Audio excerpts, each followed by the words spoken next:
नीलाञ्जनसमाभासं रविपुत्रं नियमाग्रजं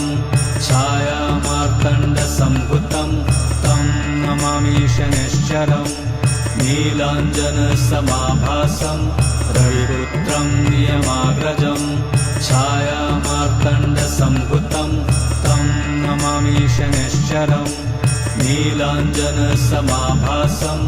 रविपुत्रं नियमाग्रजं छायामार्तण्डसम्भुतं तं नमामि शनैश्चरम् नीलाञ्जनसमाभासं रविपुत्रं नियमाग्रजं छायामार्तण्डसम्भुतं